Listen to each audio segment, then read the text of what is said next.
Hello there in internet land. This is episode 14 of the Stop the Damn Match Wrestling podcast. I'm your host, Phil Lamington. Seated beside me is a man who's just sat through 4 hours of WWE without Vince McMahon. It's Dr. Sheamus. Dr. Sheamus, how are you, my friend? Not too bad. Not too bad, especially after that pay-per-view. It was actually a nice, refreshing change, but we'll get to that. Yeah, well, watching this pay-per-view, it sort of felt like the winds of change have certainly affected the company in a positive way. I thoroughly enjoyed that pay-per-view. The pay-per-view in question is Summerslam. Summerslam 2022, hailing from Nashville, Tennessee. I hate to be that guy, but it's not pay-per-view. I don't give a fuck. But that's one thing about Vince McMahon no longer being in the company is I think we're going to stop using unusual jargon and go back to using words that are in English that make sense. You know? And first names may exist again. Yeah. Yeah, and storylines will make sense and won't have stupid comedy segments that aren't funny going on for too long. Some male models much? Oh, God. LA Knight has to be killing himself. Dummy. Just, dummy, yeah, yeah. And the thing is, I really like LA Knight. Yeah, he was great in NXT. But, all right, so we're going to open the pay-per-view premium event, whatever the fuck it's called. We're going to open the show with the Raw Women's Championship match between the champion Bianca Belair and the challenger Becky Lynch. Now, I noticed, like in the first minute, Bianca did a move to Becky Lynch and then got on her and put a submission hold on. And you could clearly hear Becky Lynch say, "You hurt me," and Belair goes, "Sorry, Becky." Like, seriously, Botchamania is going to have a fucking field day with that. Just, you talk too much segment. There was I think it was, Becky was doing a leg drop from the top rope, and Belair countered it into like a vicious power bomb or spine buster or something like that. That looked brutal. But there was plenty of chemistry in this match. These two actually really stepped up their game compared to their WrestleMania match, which was pretty lame. They did have a match at WrestleMania, didn't they? Yeah. Yeah. Yeah, it was the one that went for like 2 seconds. Yeah.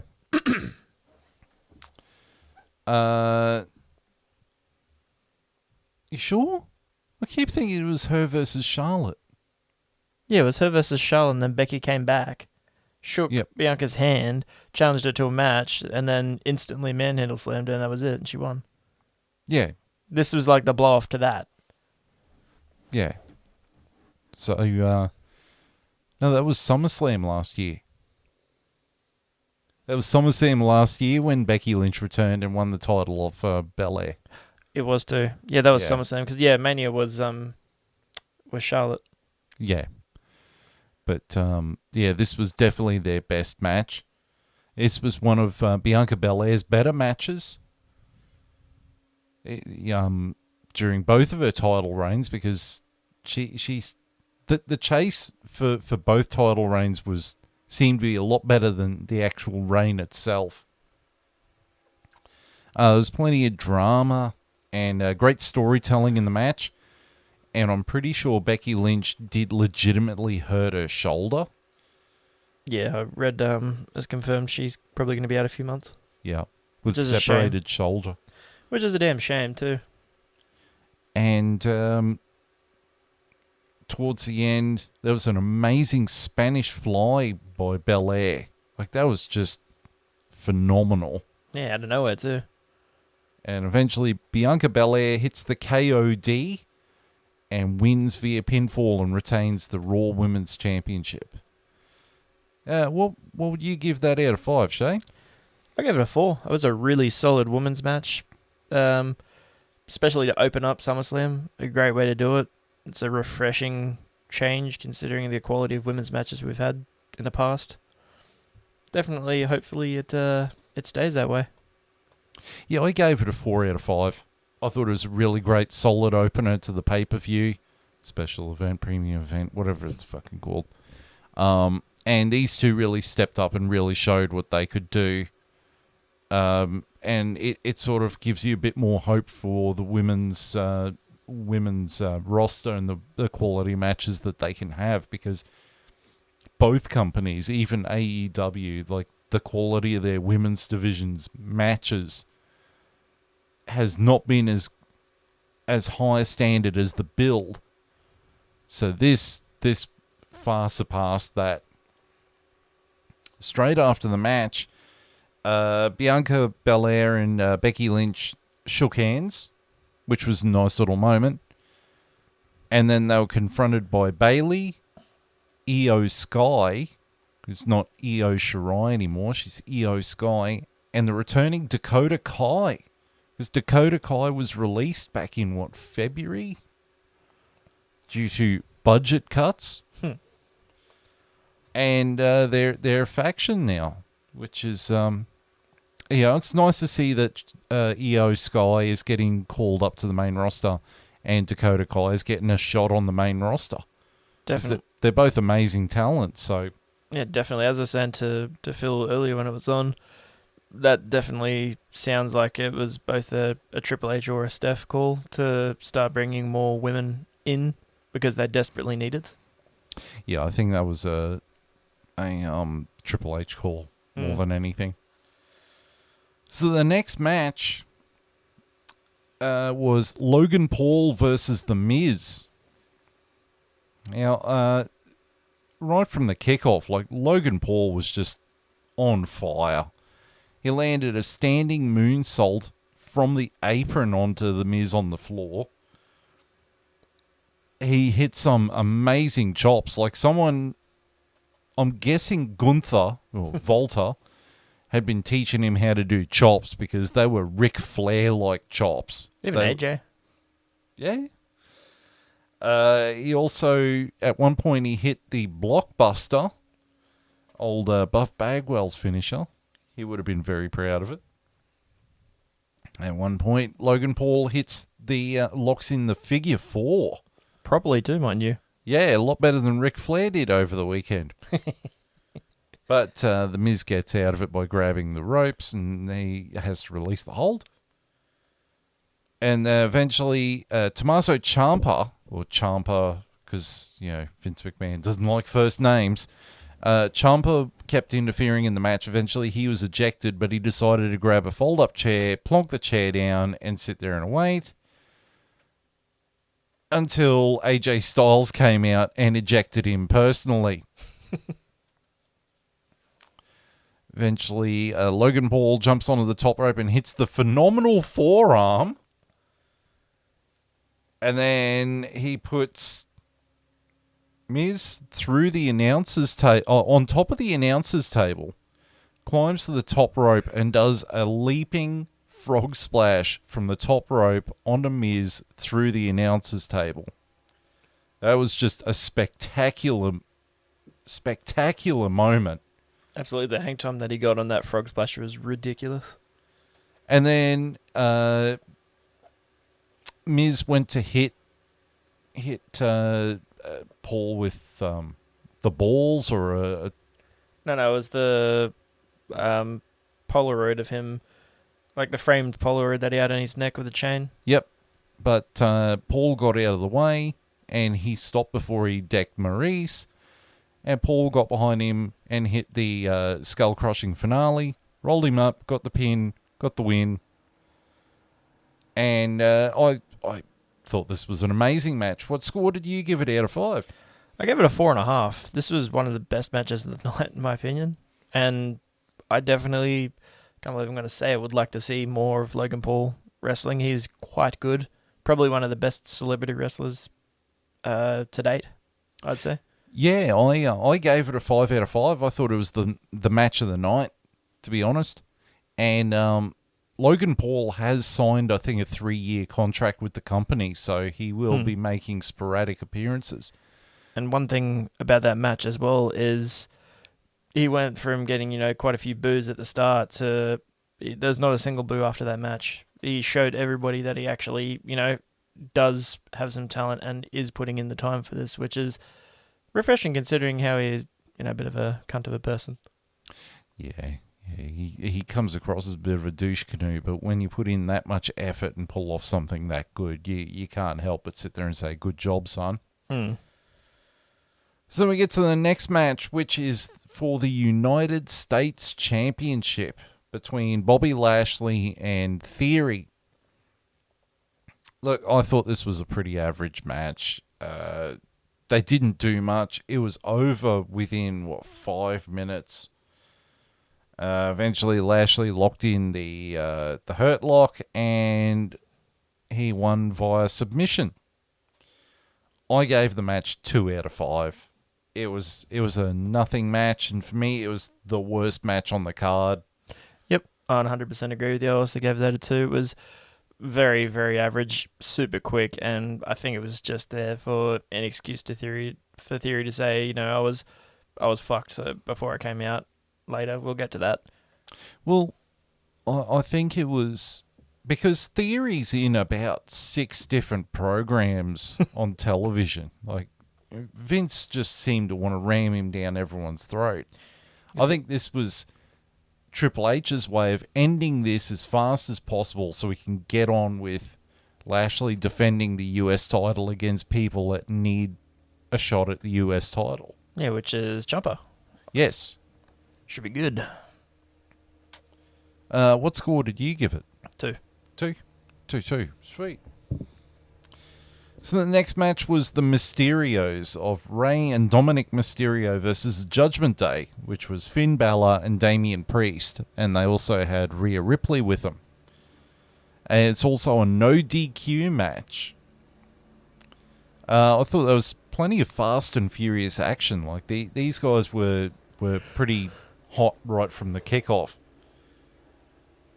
Rey Mysterio did his little surfboard routine where he gets slid and slides under the bottom rope and then lands on an opponent. But this time he had a chair with him, so the chair landed on Finn Balor. Could not have been comfortable for either person.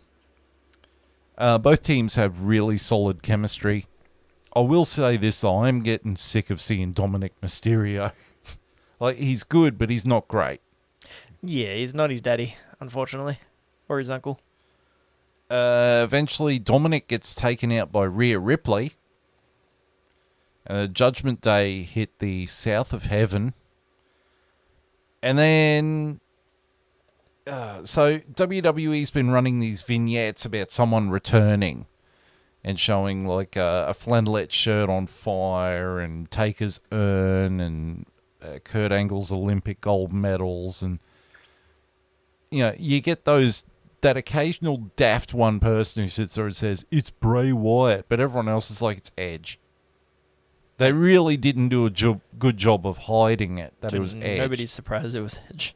And sure as shit as Sunday, it was Edge with a new version of the Brood theme, which honestly sucks, and just use the old one because it's iconic and it's cool. And Edge comes down to the ring. I did like his attire, though. It was pretty nice. Yeah. And proceeds to spear Judgment Day. And then he sets up, I think it was Damian Priest, to take the 619 from both Rey and Dominic. And then Rey drops the dime on him.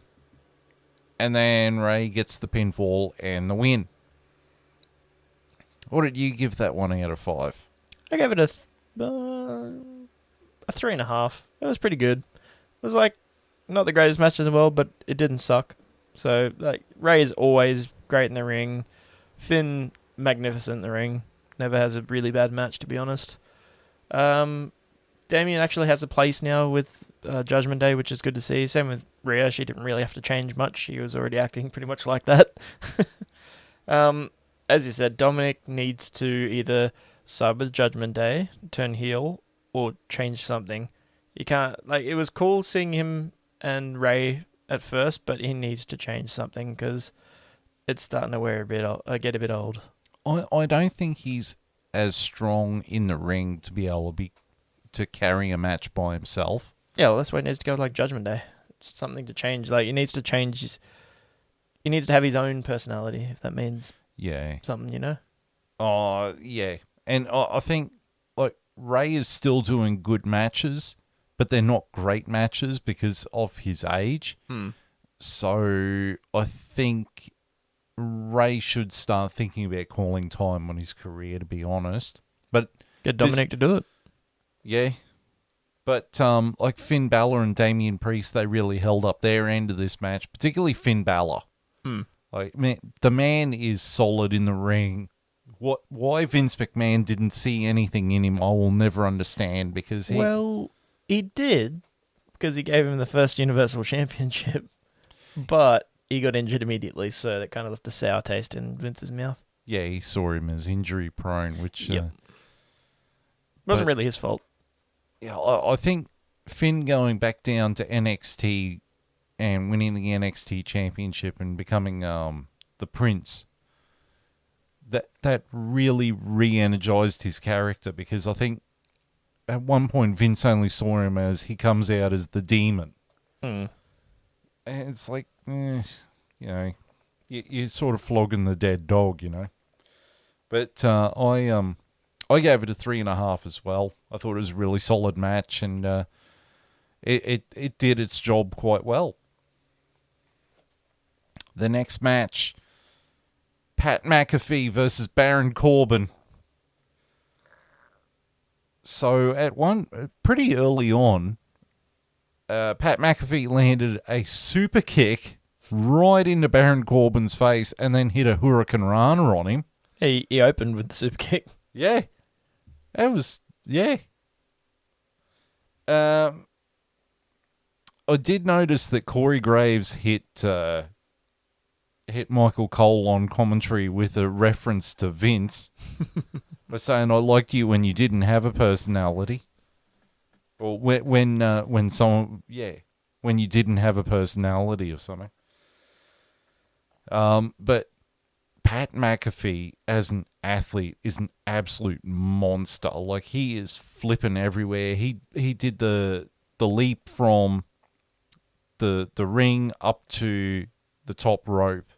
Landed on his knees, but he still managed to catch his balance on that. And there's another moment where he went to the top rope, nearly fell backwards, but actually managed to land a senton outside, which is pretty cool to see. Guy has a lot of talent, both commentary, in the ring, and even cutting promos. He's just good all round, which is really rare to see for somebody like that. He lets his personality shine through, which is really what you want from a wrestler or a personality, is you want their personality to shine through, and he's genuine. Yeah. Eventually the ref got taken out by Corbin, and McAfee hits a low blow, and then it wasn't a Canadian destroyer, but he hit Panama Sunrise. It was like a Panama Sunrise. He hit one of them and got the pinfall and the win. I gave this match 4 out of 5. Yeah, I would. I'd definitely agree with that 4 out of 5 as well. Like, it was just a banger of a match, and it was fun. It kept your attention the whole time. Absolutely great match. Definitely good. Not as good as the Logan Paul match, but pretty close. Yeah. So the next match was for the undisputed tag titles between the Usos and the Street Profits, with Hall of Famer Jeff Jarrett as the special guest referee. Now, this must have been hot off him wrestling with Ric Flair. Yeah, that would have been, I think it was the night before. Yeah. So he was fresh as a daisy. There was one point where it was very early on in the match. So Montez Ford was on the apron, and one of the Usos, because they're both interchangeable, it doesn't really matter which one's which, has got Angelo Dawkins in the corner, and he's just wailing on him, and Jeff Jarrett's doing a 5 count. Then he eventually pulls him off and says, "That's 5." You hear Montez Ford yell out, "He said 5!" That cracked me up. That really did. The match started off really slow, though, and it's starting to become a bit of a trend between the Usos and the Street Profits that the matches start really slow. Like, let's get the Randy Orton rest hold out for the first 5 minutes. It does pick up once Montez Ford gets tagged in. But there is still great chemistry between the two tag teams. And plenty of double team wrestling from them. Yeah, tandem offense. I'm trying to read my own writing here. I swear my writing looks like doctor's writing. Yeah, if Montez Ford had an issue with Jeff Jarrett at one point. Yeah, he's starting to get quite aggressive towards Jarrett, even though it really wasn't his fault there. Might be signalling maybe a heel turn from Ford. I hope not. I hope not, because I really like those two as a tag team. They're very, very good, and they are one of the best tag teams that WWE have right now. Which means that Vince would break them up. But he's not there anymore. He's not there anymore. Eventually, the Usos hit the 1D and get the pinfall and the victory and retain the tag titles. I'd like to think that every time they hit the 1D, Bubba Ray just rolls over. Yeah, he rolls over onto Velvet Sky. Look, I gave this one 3.5 out of 5. I didn't think Jeff Jarrett really brought anything as the special guest referee. He seemed just really ineffective, and his counts weren't the same every time. Like, sometimes he would do a fast count for a pinfall, or a 5 count would be really fast, and then the next one would be super slow. It was nice to see Jeff Jarrett, despite the fact that I wish he would come out to his WCW The Chosen One entrance theme rather than that god-awful music, but that's just me. What would you give it out of 5? 3. I've seen this match so many times. They're great, don't get me wrong, but give us a break. Make him fight someone else so we can break it up. We literally had him 3 pay-per-views in a row. Premium events in a row. Well, that's the problem, is that there's bugger all tag teams in WWE. Yeah, you got Judgment Day, you've got Usos, you've got Viking Raiders, you've got The Mysterios. And New Day. New Day here. Yeah, so there's a couple. Yeah, but not as many as there used to be a long Okay, time ago. For the moment. Yeah. Maybe they just need to get 2 guys that have issues and just put the tag straps on them. That's always what seems to work. I mean, look at back in '98, you had Undertaker and Stone Cold Steve Austin as tag team champions. Yeah, Triple H and Stone Cold Steve Austin as tag team champions. 2-man power trip. You had The Rock and The Undertaker as tag team champions. Oh, what? Oh, Kane and X-Pac. That was a good tag team. They were, yeah. At least they were memorable. Yeah. Goldust and Booker T. Yeah. Kane and RVD. Booker and RVD. Kane and the Big Show. Taker and the Big Show. Kane and Taker. Kane and the Big Show worked, though. Or London and Kendrick were kind of thrown together. Yeah, look at that turned out. That turned out really well. Yeah, they were great. Just a flippy dippy. Yeah. Even in ECW, at one point you had Raven and Tommy Dreamer as tag champs. These two spent their entire careers hating each other in kayfabe. Billy and Chuck. Billy and Chuck. Billy Gunn and Road Dogg Jesse James were thrown together. They weren't supposed to get over. Yep, and they were still one of the most over tag teams. Yeah. Or Too Sexy Brian Christopher and Scott Too Hot Taylor. Yeah, Too Cool. Yeah. And Rikishi. Yeah. Yeah, so it works. All right, the next match was for the SmackDown Women's Championship. Now, this match was relatively short. Like it Yeah. was even shorter than the Bobby Lashley one. I think it was about the same. Yeah, it's probably about the same. Yeah. It did last a little, like, she kicked out a few times. Well, it was between the champion Liv Morgan and Ronda Rousey. I mean, these two guys weren't pulling their punches, though. They were smacking the bejesus out of each other. Particularly Ronda Rousey. Like, every time she hit Liv Morgan, she just folded her up like a goddamn accordion. That's brings me back actually to the Logan Paul Miz match.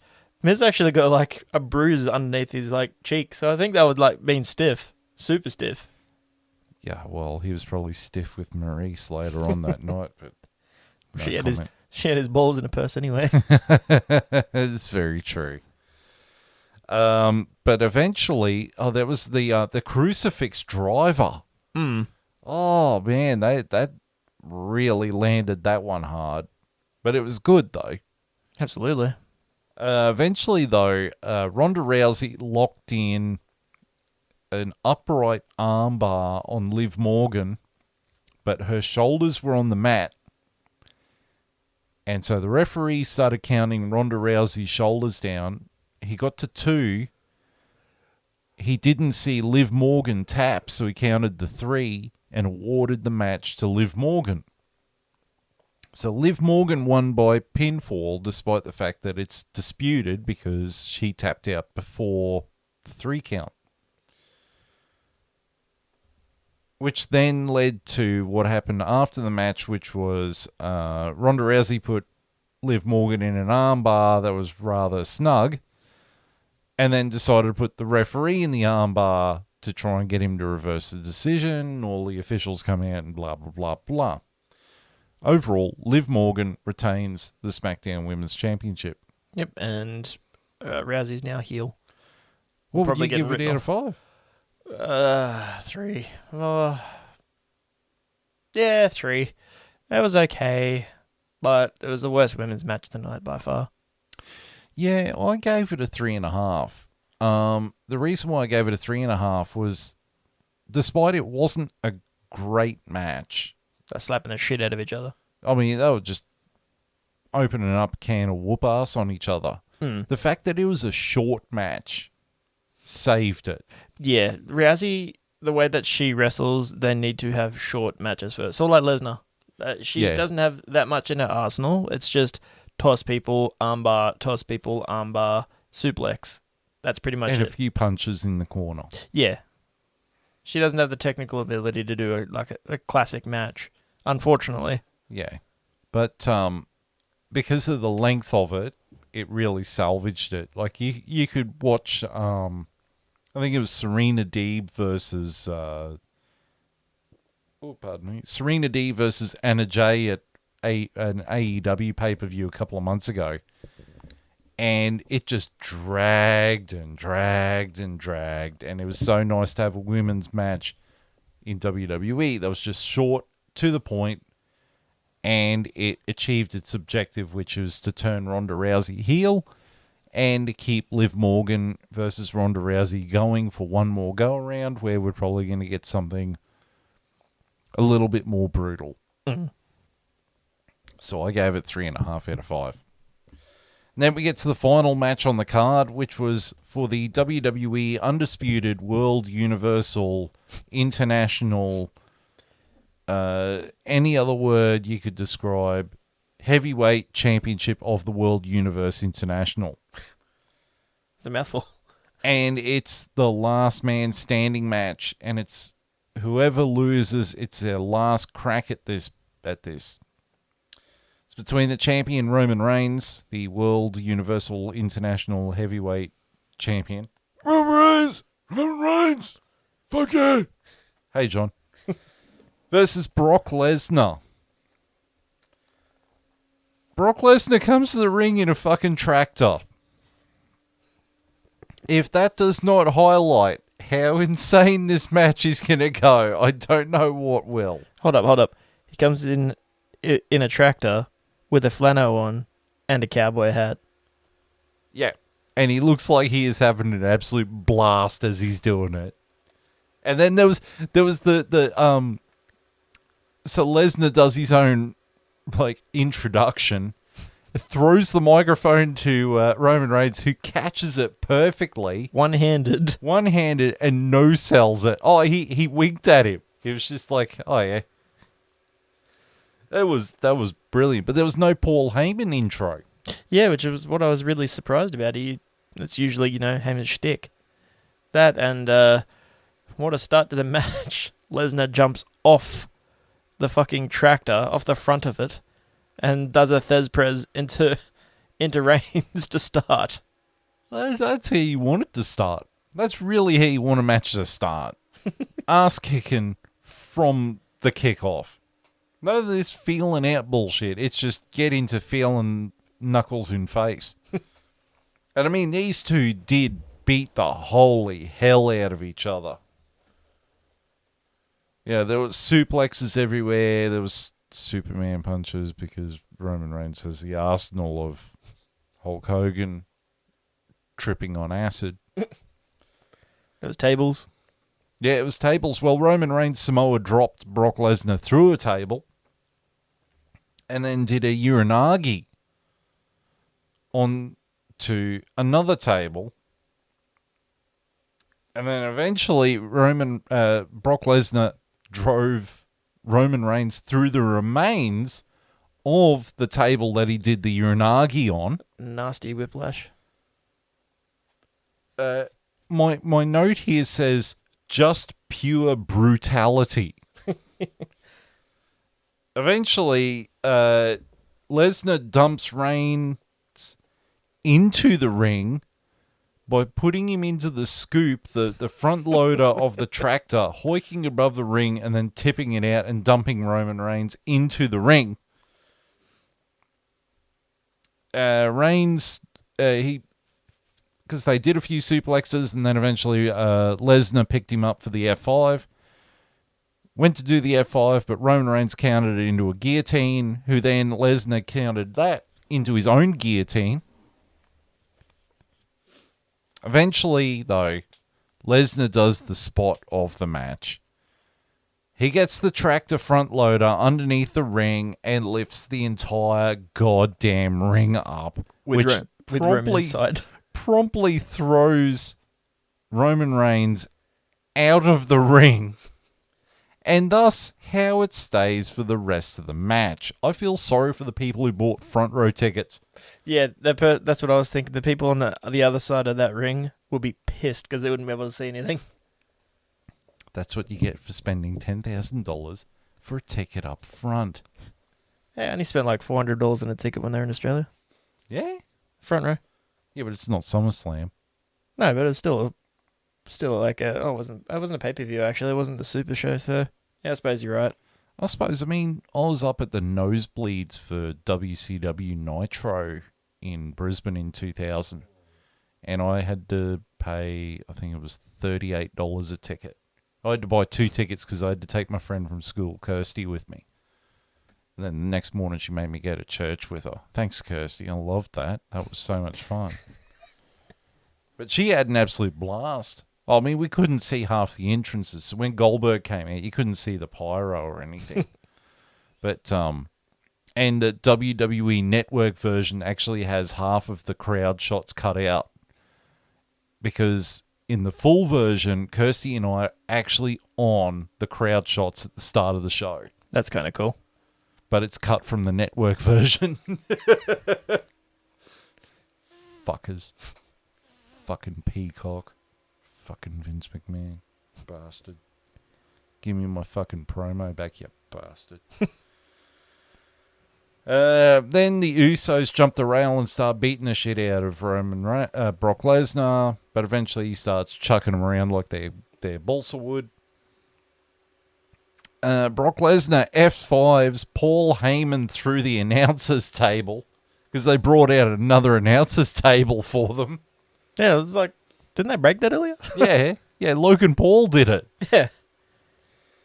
And then Theory comes down to the ring and he starts interfering in the match, uses his briefcase to dunk Roman Reigns, but he's thwarted by Brock Lesnar. And so he can't cash in his Money in the Bank contract. Eventually, Roman Reigns wakes up and attacks Lesnar with Theory's briefcase. Reigns hits Lesnar with the World Heavyweight title. And then Roman Reigns hits him. I think he hit him with a spear, I think. Yes. And then buried him under everything that was at ringside. Just everything and everything. Stairs, announce tables, random boxes, announce chairs. And Roman Reigns retains by being the last man standing.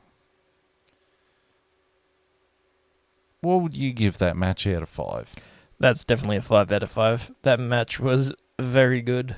I was thoroughly entertained for all of it. It was a bit long in the end. They could have probably ended it a couple of minutes shorter with a few less kickouts. But I see they wanted to obviously have Lesnar put him across as a monster, but here it is.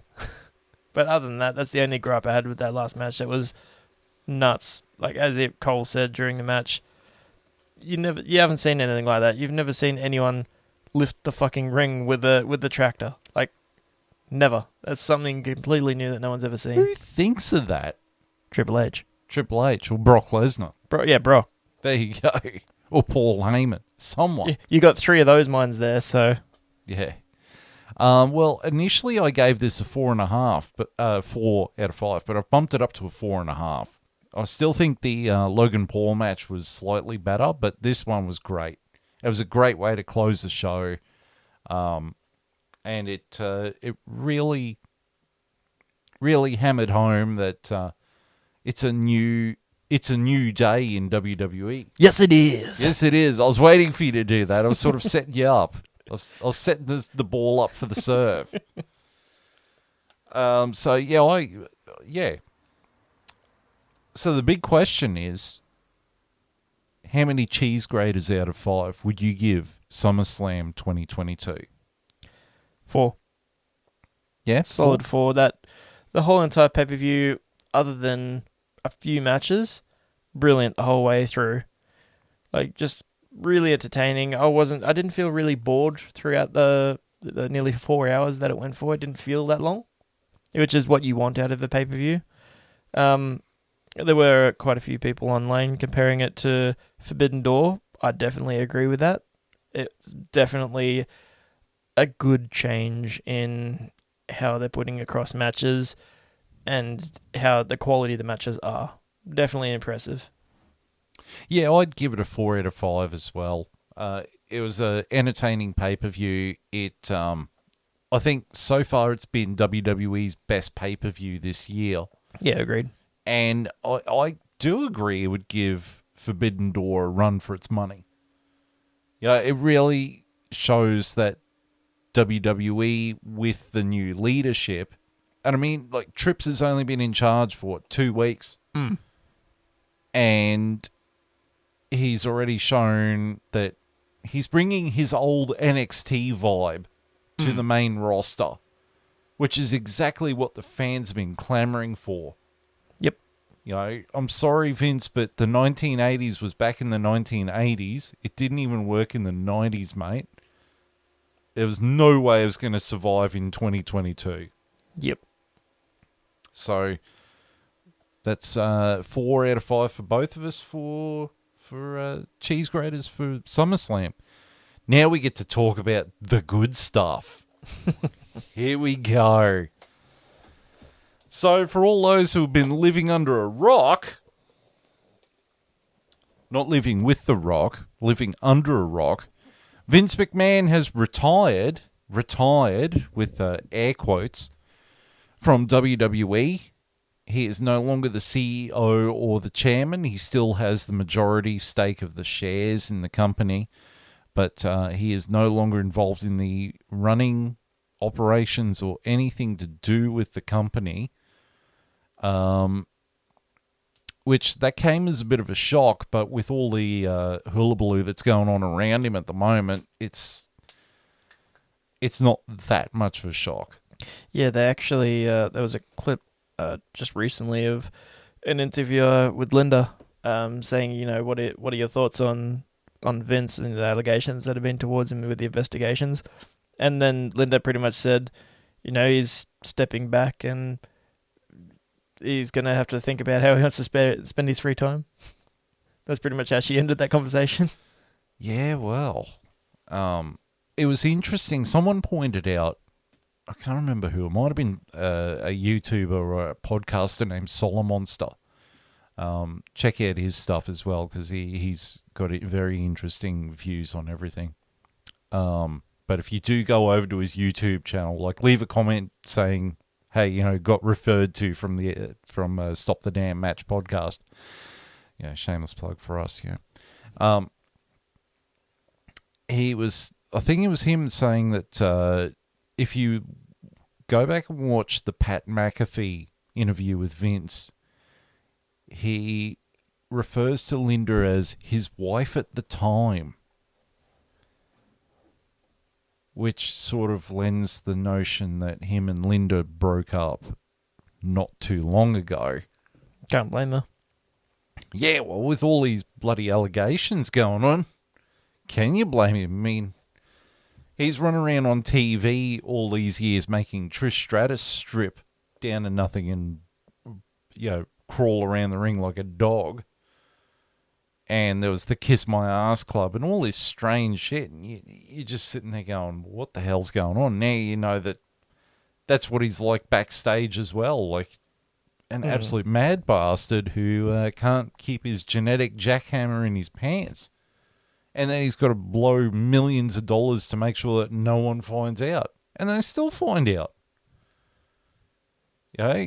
If there's anything good that's come out of this entire situation, is that Vince is retired, John Laurinaitis is gone. Thank the Lord. Kevin Dunn might be out the door, and Bruce Pritchett might be joining him. Please don't make me beg. And I mean, some of the camera work tonight was a blemish on the pay-per-view because of Kevin Dunn and his psychotic use of the zoom when someone's fighting outside the ring. Yeah, I mean, you look back at, speaking about the Forbidden Door, the camera work there is just, like, yes, there's some cuts, but most of it is just nice, fluid camera work. Yeah, it's not jarring and you don't feel like you can get motion fucking sickness. The camera work in AEW is like Christopher Nolan camera work compared to WWE's Michael Bay bullshit. Explosions. Explosions, yeah. It's just, we want to be able to see what's going on. And in a movie, if you can't follow what's going on the screen, then you're just completely disconnected from it. And it's the same with WWE. Like, they do these insane zooms in and out and shaky cam and stuff. You're like, we can't see what's going on. And now that the company is now TV14, they can push the edge with swearing a little bit. They can push the edge with a bit more violence in it. Because that's the really only way that they can compete with AEW is they've got to start upping their game with the content. Yeah, absolutely. You've got Jungle Boy calling Christian a piece of shit on AEW programming. And then you've got WWE using Vince McMahon's baby words, like eviscerate and all this stuff. You're like, no one fucking says that shit. Yeah, fucking MJF go out and told him to fire him, call him a fucking mark. Yeah. Hey, you just... But in the aftermath of Vince McMahon leaving, both Nick Khan and Stephanie McMahon are now both co-CEOs. Not related to Tony Khan. Not related to Tony Khan. And Stephanie is also the chairman of the board now. And Triple H is now both head of talent relations and head of creative. Thank the Lord. You know who I reckon, if Triple H were to step away as head of creative, I reckon Mick Foley would be great as head of creative. HBK. Well, he's in charge of NXT now. Let's put him in charge of creative in general. Yeah, but he's got to run NXT.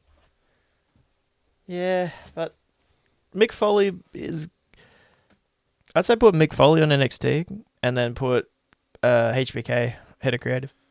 Because I think Mick Foley's a creative guy. I wouldn't put him in charge of NXT, but I'd put him in charge of creative so that he could be creative with storylines and work with the talent to get the best out of them with their promos and I mean, you can't get really much more creative than Mick Foley. He created 3 fucking personas for himself, or 4 technically. or Paul Heyman. Yeah, or Heyman's an obvious choice for that too. Guy is a master class at any type of promo work. Yeah, he's a masterclass at bullshit. ask guys like Steve Corino. Raven. Yeah, didn't get fucking paid at the end of ECW. Apparently, Steve Corino actually is a trainer at the Performance Center, which is kind of cool. Definitely. I always liked Steve Corino's work in ECW, where he was like the old school wrestler. Mm. Yeah. Particularly his feud with Dusty Rhodes, when Dusty Rhodes was in ECW. Dusty Rhodes. The American Dream, Dusty Rhodes. Let me tell you about hard times, brother. Oh, man. But all these changes, like SummerSlam was the beginning of the changes. There was the beginning of storylines that were crap being ended, and Triple H's vision of the company and his direction. And he has apparently said, like, my door is open all the time. If you want to talk about something to do with your character or whatever, my door is open. Let's bring the fun back into what we're doing. You know, Max and male models kick the door down.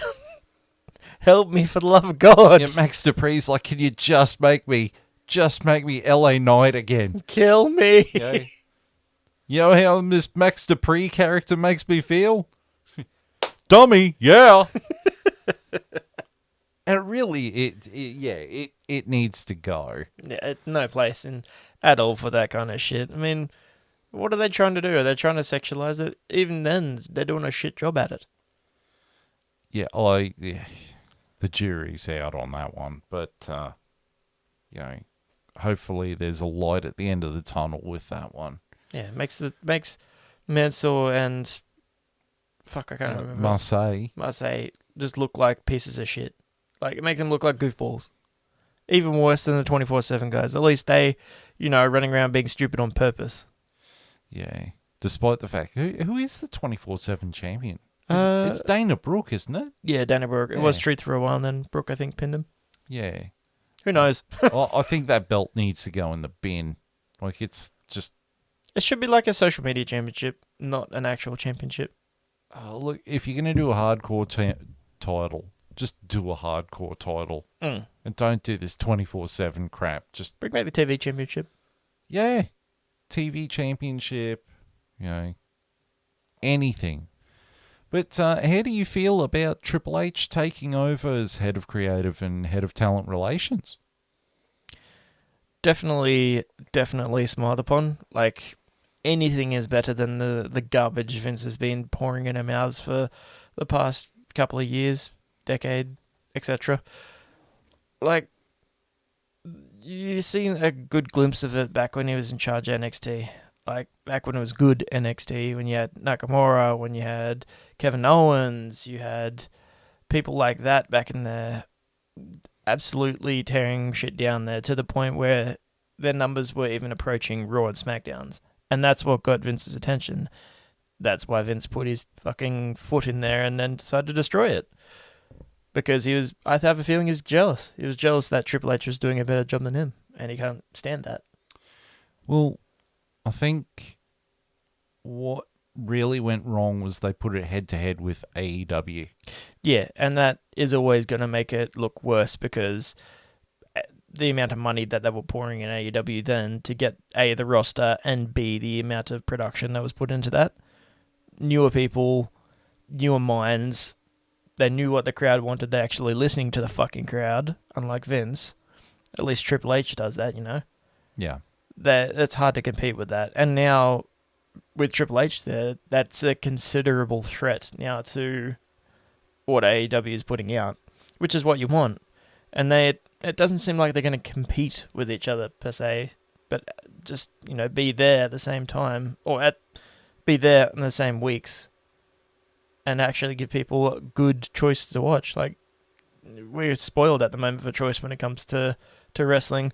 With AEW, you got Dark, you got Rampage, you've got Dynamite, and then WWE, you got Raw, SmackDown, and NXT. There's 6 shows a week. You got 7 days in a week. And don't forget, like, TNA or Impact is still very watchable. Yep, and now you got Ring of Honor as well. And Ring of Honor is another AEW brand now as well. Yep, which is a great purchase from Tony Khan. Yeah, it's... I think the problem that AEW has is a problem that WWE had a few years ago, and they've been trying to cut back on the talent. And AEW has just been lapping up all this talent. Just making more shows. That's what they're doing. I think the problem is that at some point AEW is going to have to cut some talent. Because they've just got too much talent on their books. Yeah, they're doing that just to build up popularity for the roster. I mean, the more people you get in, the more people are going to watch your show, because eventually you're going to get the wrestler that they like to watch. Yeah. Especially Punk being a gigantic name to get back into their Jericho. He was an integral role at the start to get that popularity. You had the Bucks, yes. You had Hangman Adam Page. You had Moxley, giant name to come there. Brought a lot of popularity. Jericho. Yeah, Jericho.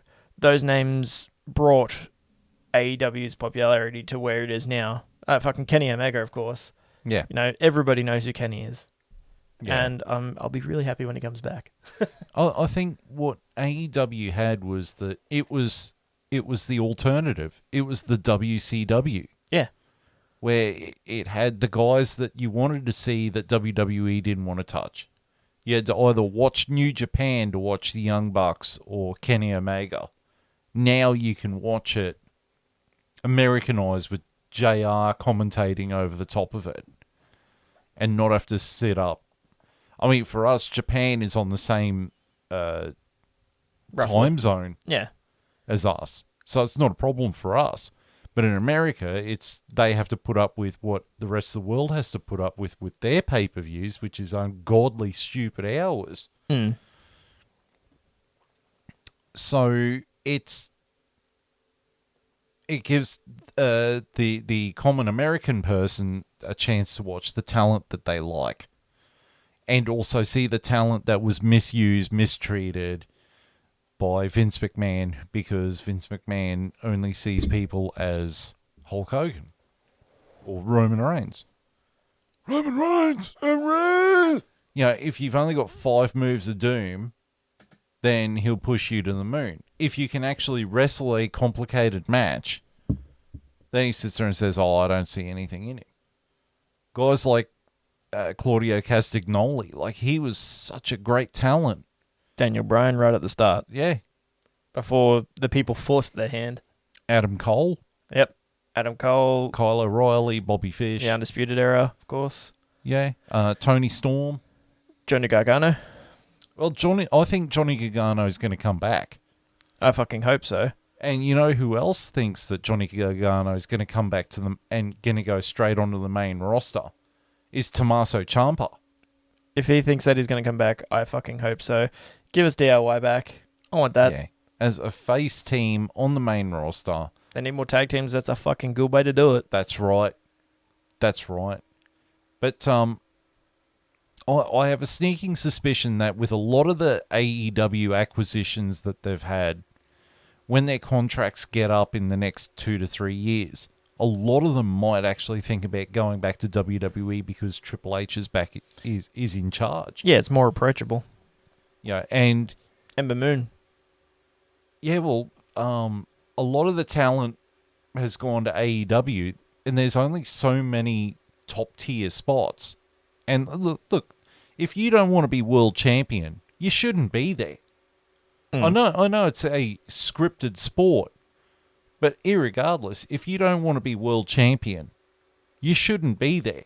Yeah, you're not going to be there just to be a fucking mid-carder and just coast along there. Nobody wants that. If you're that, go to the Indies. No one's happy being the perennial Intercontinental Champion for life. Everyone wants to be the world champion. You want to headline a WrestleMania or a Double or Forbidden Nothing. Door or something, something tangible. All in. As opposed to, I headlined Fight for the Fallen, or I headlined the Hell in a Cell pay-per-view once.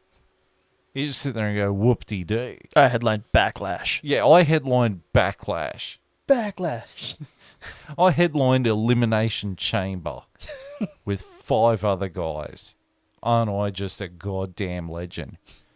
Now, you want to headline the Royal Rumble. You want to headline WrestleMania or SummerSlam. Survivor Series. Or Bound for Glory, or Slammiversary, or All in. All In, All Out, Double or Nothing. That's the thing about Forbidden AEW. You Door. don't know what their big one is. They're all good pay-per-views. Or Wrestle Kingdom. Yeah, Wrestle Kingdom. You know, you want to headline Wrestle Kingdom. In the Tokyo Dome. Yeah. And you're The not... G1. I think the other one is. Yeah, G1 Climax. Yeah. So some of the talent that's in AEW that jumped ship will probably sit there and go, we want to go back. Now that Trips looked after us in NXT, we want to go back because he looked after us, and we're not touching the ceiling here in AEW. And that's fair. That's fair. That's it really is now bringing back Diversity. it's bringing back that feeling of the Monday Night Wars. Yeah, people actually, like, they've got to now fight to keep the talent. Yeah. Keep the talent happy for one, and keep the talent hungry for what, they think they can get and what they should get. Yeah. Not the same fucking 3 people getting the same titles over and over and over and over. Roman Reigns has been the champion for over 750 fucking days. That is approaching Bruno Sammartino's fucking record of 1,000+ days when he defended it fuck all times. He defended it like once a year. That's the reason why he held it for so long. You're approaching that, and it's defended every fucking month. For a person to win constantly, it doesn't bring any surprises to, is he going to lose this match? Sure, if you watch the match, yes, it teases that it may, but no, you know the ending. It's going to be Roman Reigns is going to win, and he may be going to drop it at a major title. Tonight was one of those times where he may drop it due to the fact that it's a big name, SummerSlam. SummerSlam, Survivor Series, Rumble, Mania.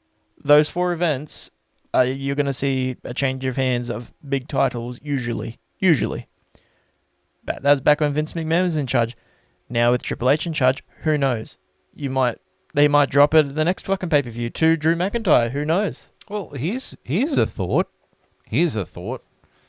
At these major pay-per-views like SummerSlam, obviously we didn't see it at SummerSlam on Sunday, but Survivor Series at Royal Rumble at WrestleMania, I think we're going to start seeing the undercard titles actually be on the main show. Not the fucking kickoff show. We're going to see the Intercontinental title be relevant again. I don't even know who the fucking champion is. Gunther. That shows how unpopular that title is now because it hasn't been visible. Yeah. That's an atrocity. For the Intercontinental title to be forgettable, that's just not on. That title has been there since day dot. Since 1980. There you go. Pat Patterson was the first champion. Yes, he was. It's been held by The Rock, Austin, Triple H, Kane, Rob Van Dam, Jericho, Test, Edge, yep, Christian, Jeff and Matt, Macho Man Randy Savage. yep. Did Hulk hold it? Hogan never had it, no. No, he went straight to world title. Warrior had it, though. Yes, he did. Nash? Owen? Nash, yeah. Razor? yep. Goldust? X-Pac? I don't think he had it. He had the European. Sorry, European, yes. Yeah. And the Cruiserweight. Yeah. Ray. Jeff Jarrett, Rey Mysterio. Rey Mysterio, JBL. Yep. Batista. Yep, Batista. Randy Orton. Yep. Randy Orton, one of the more famous ones. Ric Flair. Ravishing Rick Rude. Yes. Umaga. Umaga. Mr. Perfect, Kurt Hennig. Yep. And his son. Yes. His son had it too. Yep. Him. Cody Rhodes. Cody Rhodes. Did Dusty? Dusty didn't hold it. No. No, he didn't. No, he didn't get a title in WWE. Yeah, that was a big thing that Cody's promo was about. I remember that. Yeah. But his brother Goldust had it 4 times. Booker T. Booker T. Yeah. It's a who's who. Like Seth Rollins has had it. Yep. Roman Reigns. All 3 of the Shield members have had it. So it's a prestigious title. I mean, China had it. Yeah, she did. Yeah, when she was feuding with Jericho, I remember that. Yeah, but she also won it again off Jeff Jarrett. Yes. Yeah, in the fucking housewife match. And then the next night, Jeff Jarrett had jumped ship and debuted on WCW. Okay? And it's the same with the US title. I mean, Bobby Lashley is a champion, and the title belt itself is dog ugly. Yep. It's a hideous belt. I think it all starts with the title belt. If the title belt looks like someone vomited it up after 20 beers, you've got an issue. Put the actual US flag on it. Don't make it just pure gold, because that's what it looks like. It just looks like somebody's just splashed some gold fucking paint on it. Go back to the old WCW design with the big bald eagle on it. Yeah. That was great looking. And it had the US title, like the US flag smack dab in the middle of it. Yep. Same thing with the Intercontinental title. Bring that back. Go back to... I mean, Cody Rhodes brought back the sort of Bret and Owen Hart era belt. You bring back the belt that The Rock had from 98 through to like 2000 and something. The rounded edge one. Bring that one back. Bring back a big gold belt. World Heavyweight title. Yeah, well, I mean, even the main titles, it's just the WWE logo. One's black and one's blue. Woo!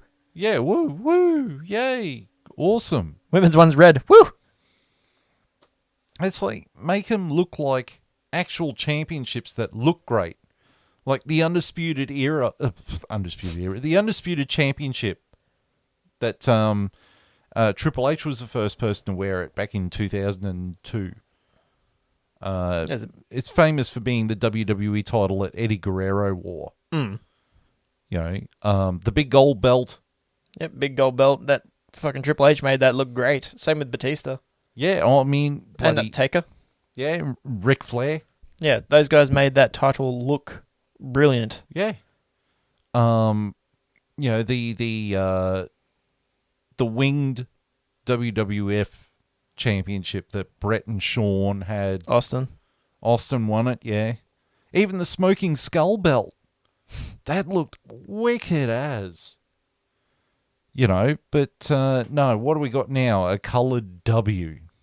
Even, you know, I will say the women's version of this belt is an improvement from the Divas title, which was a giant butterfly. That I think it's ugly as fuck. It's like Paige designed it or something. Speaking of Paige, she finished up with WWE. Yeah, But she came out yesterday and said, "I'm not going to AEW." Okay. She's like, I'm actually working on a movie career. Yeah, fair. Adult movie? I'm sorry. No, she did that with Xavier Woods and Brad Maddox. No comment. It's time to get rated R like your boy Xavier Woods. It's a new day. Yes, it is. But I hope that Triple H makes a lot of changes with the company, like improve the title belts. He's obviously going to improve the storylines. He's going to bring in and bring back talent that were unfairly let go because John Laurinaitis wanted pretty girls from a Sports Illustrated magazine, not people who could actually go in the ring. Looking at you, Carmella, the Bella twins, even Stacy Keibler and Tori Wilson. But Eva Marie. Oh, Eva Marie. God, thanks for reminding me about that cow. God. See, I miss chicks like Caitlyn. Trish Stratus. Trish Stratus. Well, she started off as a fashion model, fitness model. Yeah, but at least she was decent in the She ring. put the time and effort in. Her and Lita. Beth Phoenix. Beth Phoenix, yeah. AJ Lee. Yep, AJ Lee, absolutely. Paige. AJ Lee. Caitlyn. Ember Moon. Michelle McCool. Yep. Yeah, Mrs. McTaker. Mrs. McTaker. Yeah, well, she is Mrs. McTaker. Even back in the day, China. Yeah, China. Ivory. Yep. Jackie. Not so much Sable. No. Even though, like, she was... But titties. True. I mean, Sable was pushed to the moon, though, but... who else was there back in the day? There was Victoria. Yep. Why is she not in the Hall of Fame? I don't know. She should definitely be in the Hall of Fame. Yeah, and then you had but Jazz, yeah, or Gail Kim. Yep. Even though Gail Kim and Awesome Kong, the women's revolution in WWE wouldn't exist if it wasn't for Gail Kim and Awesome Kong and Taylor Wilde in Impact. Yep. And that's where the women's revolution really started, was Impact, not in WWE. Two names I'd like to see come back, as much as you probably don't. The Iconics. Yeah. I mean, they need some work, but apparently they've retired from wrestling. Which is a damn shame. Like, they were funny in the ring. That could actually cut good promos. They're annoying, but that was their whole shtick. Yeah. And one of them was at least good in the ring. And Yeah. that's enough to carry a tag team anyway. As long as you have one person that's decent in the ring, the other person can carry on the mic or work with them on the mic. Yeah, well, that was the same as the beautiful people. Like Angelina Love, she was great in the ring. Velvet Sky was useless in the ring. But as a tag team, they worked. And also, it also helped with Taz on commentary, like, let the pigeons fly. I just remembered that just then. So I was just like, yeah. Speaking of Taz, Hook won the TNT title. His son. Oh, yeah? No, not TNT title. Sorry, the FTW title, which is a wholesome moment because that's Taz's title. Yeah. And there was actually a segment that they did, and you could see Taz getting pretty emotional talking to Hook. But that's a really awesome moment to see. But he also got up in from wearing orange. True. But, yeah, so I think Triple H taking over the creative and talent relations in WWE is just it's gonna be a really great thing for the company. Apparently, the day after Vince announced his retirement, the stock prices of WWE went through the roof. Yeah, they jumped up like 9%. Yeah. Which is crazy. So it shows a renewed faith in the company. Yeah, and it's good for stockholders, it's good for the talent, and it's good for us, the viewers. The flip side of the coin is that Vince McMahon could possibly go to jail because of fraudulent dealings with his money. Well, that's not so much a bad thing. WWE money. If it was true, then he deserved it. Yeah. If not, then fair. And which has meant that they have to audit everything, their financial records, all the way back to, I think, 2017. Sucks to be their accountants, I suppose. Yeah, well, he should have told the truth in the first place. Exactly. Yeah, watch Jerry McDevitt try and pull him out of this shit. But I think WWE is going to be in a better shape now with Triple H. Absolutely. And, then you've still got NXT 2.0. You've still got guys like Bron Breakker coming up. So it's looking good. I'm surprised Mandy Rose is actually still doing really well down at NXT. She's their women's champion. And apparently I read this afternoon. Apparently Sasha Banks and Naomi are due to be back in the next couple of weeks. Be interesting to see what they do there. I mean, Sasha's, one of the better wrestlers in the ring. There is worse people.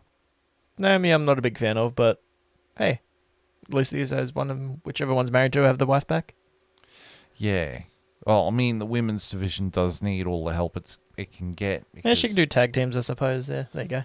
yeah. I think that they should unify the WWE and NXT women's tag team titles, and whoever the champions are have to defend them against all the tag teams in all three brands. Yeah, they had that for the longest time, and then they made the NXT ones. Yeah. Right. So that is the latest episode of Stop the Damn Match. And I don't know when we're going to be back, but we're going to be back soon with another wrestling pay-per-view, probably Clash at the Castle, whatever the hell it's called, the premium event. But I think around the same time is All Out. Yes, definitely want to do that. So, yeah, things are cooking. Things are percolating. Yeah. Yeah. So, on behalf of myself and Dr. Seamus and JB, who is away on assignment this week, we'd just like to say thank you for tuning in. We hope you enjoyed the podcast. Please interact with us. Leave comments. Give us a thumbs up. Don't give us a thumbs down because that makes you look like an asshole. Doesn't matter because they can't see him anyway. That's right. But thank you for tuning in. Please interact with us. And we will see you in a few weeks with the next episode of the show, which is whatever pay-per-view comes up next. Until then, it is goodbye. Bye.